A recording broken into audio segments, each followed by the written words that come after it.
حضرت حسن بصری رحمۃ اللہ علیہ کے بارے میں یحییٰ بن اسید رحمۃ اللہ علیہ نقل فرماتے ہیں، جب انہیں کسی ولیمہ کی دعوت میں بلایا جانا ہوتا تو میزبان سے پہلے ہی پوچھ لیتے کہ وہاں پر گانا باجا تو نہیں ہوگا۔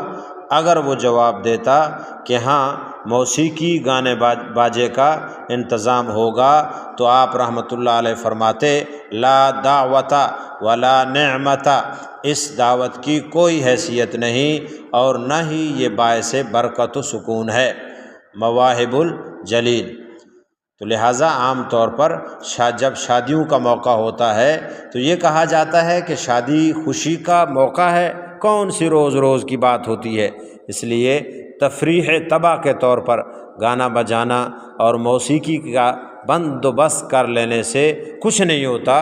یہ سب شیطانی دھوکے ہیں، ان سے بچنا چاہیے۔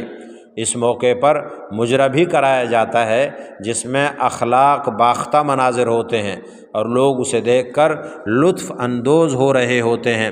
اب شریف خاندانوں میں بھی یہ مصیبت عام ہوتی جا رہی ہے۔ اللہ پاک ہم سب کی حفاظت فرمائے۔ لہٰذا موسیقی حرام، غیر محرم کو دیکھنا حرام، شہوت کی نظر سے دیکھنا حرام، مال کو حرام کاموں میں خرچ کرنا حرام، مرد اور خواتین کا بے پردگی کے ماحول میں مخلوط اجتماع بھی حرام۔ اللہ تعالی ہم سب کو ان حرمات اور حرام کاموں سے محفوظ فرمائے اور سادہ اور اچھی اور خوبصورت سنت سے بھرپور اور لبریز شادیاں نصیب فرمائے۔